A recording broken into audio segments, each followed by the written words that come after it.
Sometimes I feel like it's right there. I'm going to be able to touch it tomorrow. But it doesn't come. And I say, that's okay. It'll come when it's ready to come.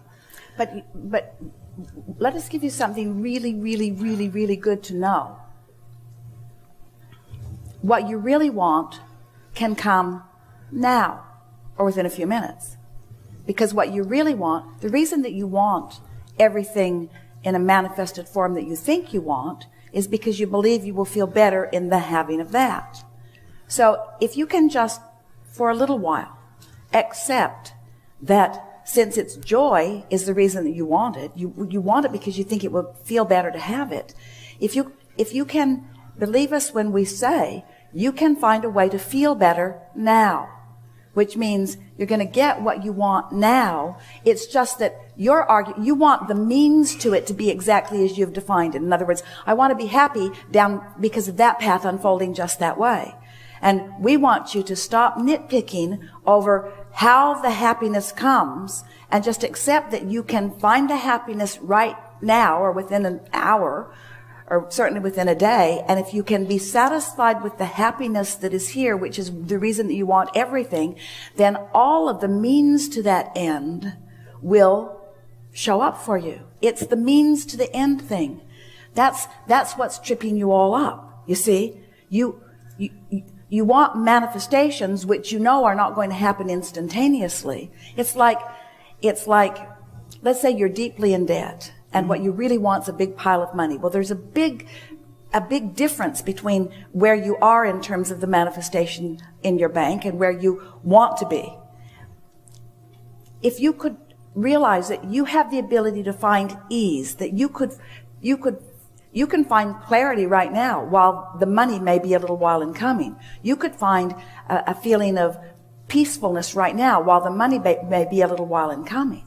And what happens sometimes is that you've allowed yourself, and it's all right, to be out of balance long enough that there's enough momentum going that keeps what you want from coming, keeps it from actually manifesting. And your belief, a lot of people have it, it's a flawed belief, is that I have to get that before I can feel better. And if you can get that turned around in your mind, first I need that and then I will feel better. I need this before I can feel better. Once I get the job, or once I get the lover, or once I get the whatever, then I will feel better. And that's the flawed premise. If we can convince you that you can feel better anyway, you can feel better anyway, you can feel better anyway. And what puts you off on that is that you think, oh, Abraham, you just want us to feel better so that we can live with not having what we want. And we say, no, we want you to feel better because we know that that is the vibrational path to everything that you want. But what you really want is to feel better, but all of the details will fill in around it once you get there first. So you got to get to the feeling good first, you see. Does that make sense? You're all very quiet out there. We just told you the most important thing that you will ever hear from us or anyone. And you're thinking, yeah, Abraham, I hear you, but I want to get the money out of the vortex and into the bank. All right? I know I have been in the vortex. I have felt that feeling, and it's something that you can achieve again and again and again and again and again. Something I did, I can do again. Something that I liked, I can do it again. It's not difficult, I can do it again. But what I don't understand is I was not aware at the time that I was, like, if I had the knowledge I have now, back then when I was in it, I wasn't aware of that I was creating it when it happened. I felt it was... Well, it really doesn't matter what you didn't know before. It only matters what you know now. So what you're saying is, I didn't even know what I was doing, but I was vibrationally in balance, and I didn't even know it. I didn't even know that I was not offering resistance. I didn't even know. But now you know when you are and when you aren't. Now you know. But knowing that, how exhilarating that feeling is, and then feeling it's of such a gift. It was such a gift that every single day I was so appreciative of. Tracy is Esther's daughter, and one day, years ago, Tracy was in California. She had a job there. Jerry and Esther were in Texas, and Tracy used to try to make her way out to see them frequently, and she tried to time it when there was going to be an Abraham seminar, because she liked that. So she called her mother one morning on her way to work, and she was upset, and she said, I really need to come and get my Abraham fix, but I can't schedule it. I can't see a way to it. And Esther said, well, what's going on? And she said, I've lost my mojo. I'm not in alignment. I don't feel good. Things aren't turning out the way I'm used to them. I need to come and get my Abraham fix. And Esther said, why? Why? What's that? What is it about that? And Tracey says, I don't know. I just remember being in the audience and listening to Abraham, and I don't even remember what Abraham was saying. And I just had this feeling. I just wanted to jump to my feet and say, yes!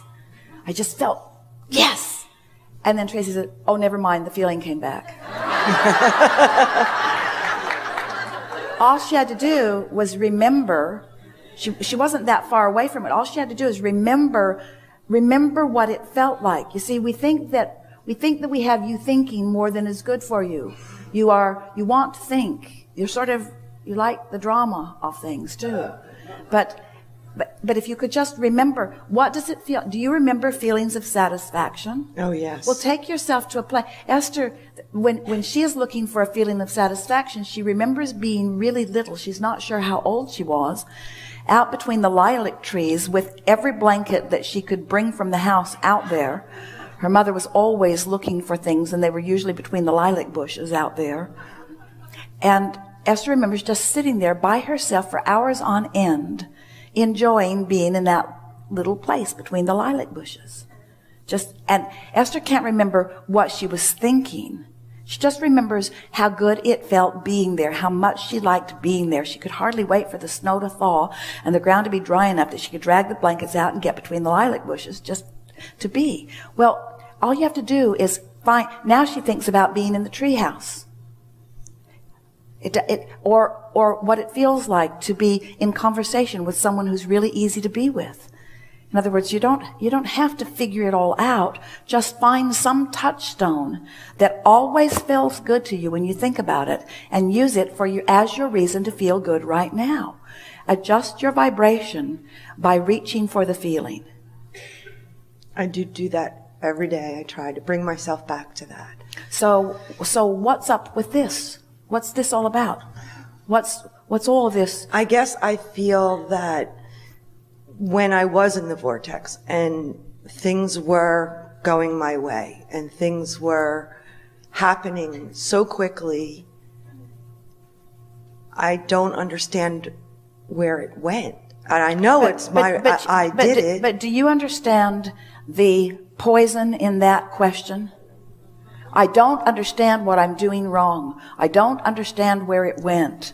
And we say, it didn't go anywhere. It's just being held off by that perspective, by that question that is rooted in something's wrong with something that I'm doing. And so all you have to do is, and that feeling feels like self-doubt. It feels like confusion. So what you want to do is just find a thought that gives you a different feeling. Not find a thought that leads you to the solution. Not find a thought that gives you a different feeling. So can you find some thoughts? Absolutely. So let's hear some of them. Just easy, nice and easy. Everyone's enjoying this because everybody gets this. Everybody understands what's going on. The feeling of having a wonderful family. All right, that's way too big. That's too big because family is more trouble than it's worth. Mm-hmm. So that's for sure. So the feeling of belonging where I was. But now you're just stirring up more trouble. So we want you to go more general, more emotional, more something that felt good to me. It's something as silly as, oh man, I was at Papacito's restaurant the other day, and I had for the first time a shrimp appetizer that was wrapped in bacon and had some sort of cheese in the middle of it and a little jalapeno. And when I put it in my mouth, I thought I was going to die. It was so good. It was so good. And we only ordered two orders of them, and there were enough of them that enough of us that we were sort of fighting over them. And our eyes were like rolling back in our head as we were eating these because it tasted so good. And it was so fun. It was so fun to fight over these little shrimp. It was really fun to fight over them. And one friend thought that they were all for her. And so she just sort of pulled it over there and started scarfing them. And the rest of us were sort of thinking, hey, we're sharing these. And we had so much fun. And she went to the bathroom. We all put shrimp tails in our mouth to tease her. In other words, yeah, we know that it sounds silly because here you are. You've come to learn to be the deliberate creator of your own reality. We know it should be really hard. It should be hard. There should be long lists of things to do in order to do it. I should be able to get my mind, my weak and limpy mind that's always focused in the wrong place. I should be able to wrestle it with the ground and make it focus upon things that are meaningful to me. And we say, no, that isn't it. That isn't it. All you got to do is find something that's soft and feels good to you. Something. For a while, Esther just focused on her pillow. It just appreciation. My bed. In other words, just find something. But in doing so, before you're going to be willing to do that, we have to convince you that that's the work to be done. Because you're so used to jumping through the hoops and trying so hard and being measured against others and getting it all right. And you've heard all of the stuff about right and wrong and the pros and cons of things. And your very worthiness and beingness is in question in your mind so much of the time. And we say, where do you get this stuff? You are the leading edge, and source energy is adoring you and flowing to you and offering you everything that you could possibly want or need in every moment. And all you got to do is just soften yourself enough to be the receiver of it, you see. Which means you just have to find a soft thought. You just have to stop beating up on yourself for a minute. Just stop feeling critical of what you're not getting done and using what you used to get done successfully. Stop using it as a club to beat yourself over the head about what you're not getting done. It's like saying, oh, I was so thin. I used to be so thin. I used to be so thin and not now. In other words, don't use past successes to torment yourself now. Don't use anything to torment yourself. Use everything and anything that you can think of to soothe yourself. Tell the story the way it feels best to you. I'm a good person. I was born as a good person, and I remained a good person. And I'm loved, and I'm worthy, and Source adores me, and Source is flowing to me, and I'm figuring this out, and I don't have to figure it out all at once, and things are all right. And it's getting better all the time, and it's just a matter of the way I feel. I like figuring this out, and I am figuring it out. There's just no big deal going on here. Nothing serious going on. Nothing serious going on. We can tell you, and we don't want to get too much in your head, but you will never put yourself in a position where Source withholds from you. You just put yourself in a position where you don't let it in. And we know that you know that that's what you're doing. And you're almost frantically saying, I know I'm doing this, and how can I stop doing this? And we say, just by feeling around until it feels good and then noting, oh, I felt relief in that thought. That thought felt better. Because it's always better to love yourself than to be mad at yourself. But you can't go cold turkey on loving yourself.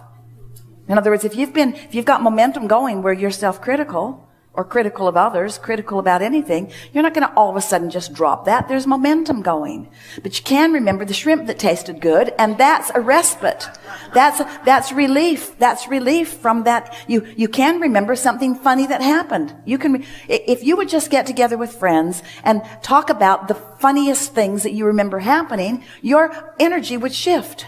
Mm-hmm. If you would just get hold of some television series. Esther watches Big Bang Theory every minute she can find. She's got them all recorded, and so a really nice evening is just to look and see. Oh, I've seen that one. Erase. Oh, I've seen that one. Erase. Oh, haven't seen that one. In other words, makes her laugh. Makes her laugh. Brilliantly written, makes her laugh. Nothing serious going on, makes her laugh. Feels good to laugh. Change the world. Watch Big Bang Theory. Okay. It's easier than you've been making it out to be.